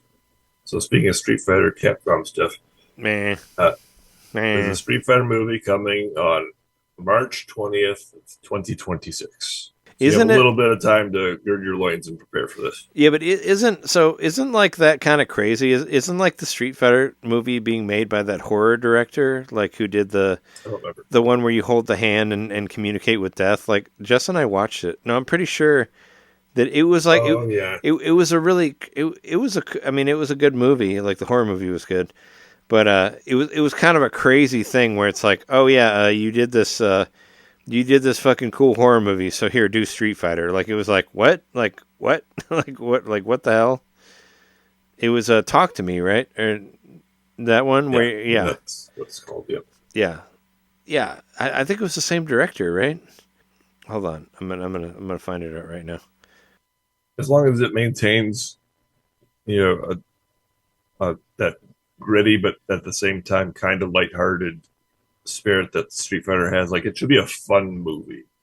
I don't want to make, definitely don't go the dark route, whatever, make some. I don't know. I mean, I was just trying to look through IMDb, and the director of Talk to Me is not connected to the Street Fighter movie as far as I know, but I thought I saw that. Whatever, regardless, as long as they don't make it as awful as that original Street Fighter movie, where they got rid of all of the, where it's like, hey, here's a fighting game involved around interesting characters from different countries that have cool powers.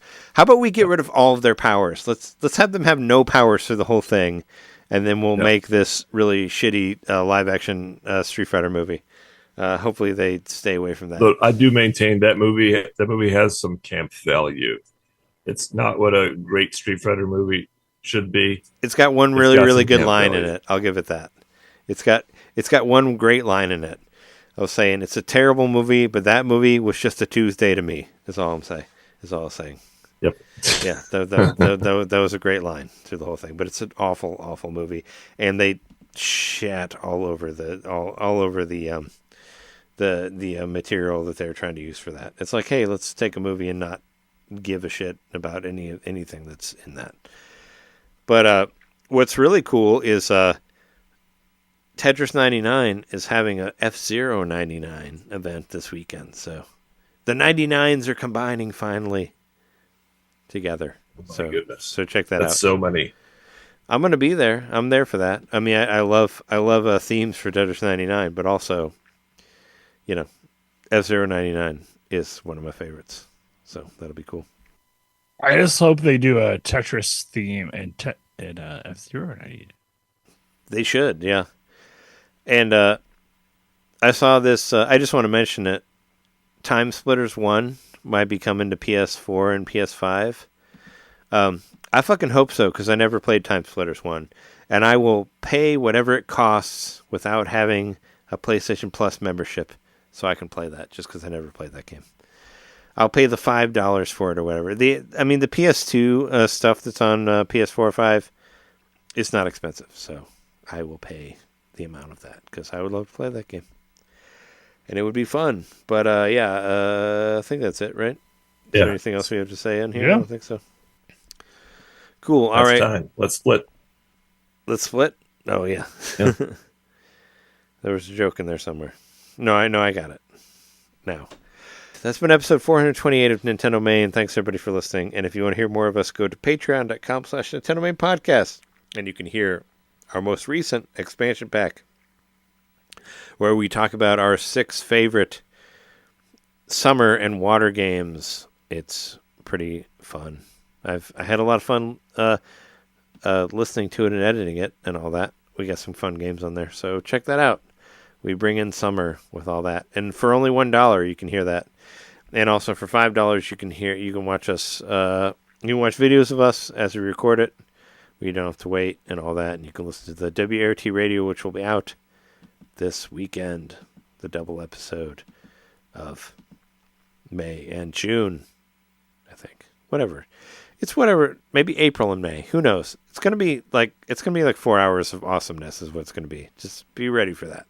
You $5 level people. You're gonna really enjoy it. Because I'm gonna really enjoy it making it. It's gonna be awesome. So listen to that shit. But yeah, and also you can find other stuff of ours at youtube.com/NintenDomain podcast or twitch.tv/NintenDomain podcast, where we stream stuff every Monday.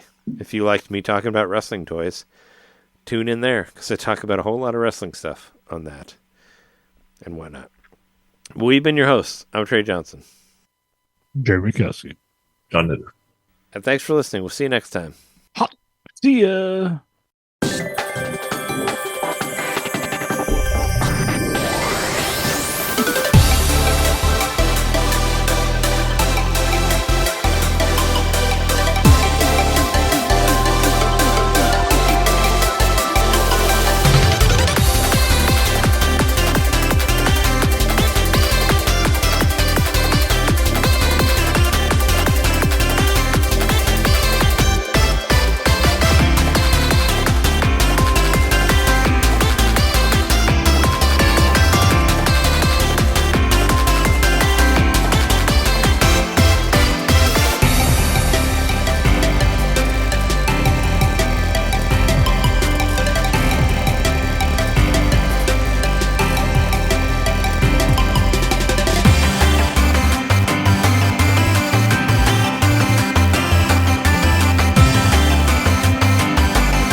Memory item overlord. I think you ran out of memory when you were trying to say that. I did, yeah. I've been playing a lot of what I've already been playing, but I did. Yes, hold on, I need it. Hello? You just dropped off for a second. Got up for a second. Yeah, you said I've been playing, and then it cut out, and then it came back. No, it said I was muted. I think I accidentally hit my space bar. Oh, okay. One more from the So top. anyway, yeah. Once more with more feeling. This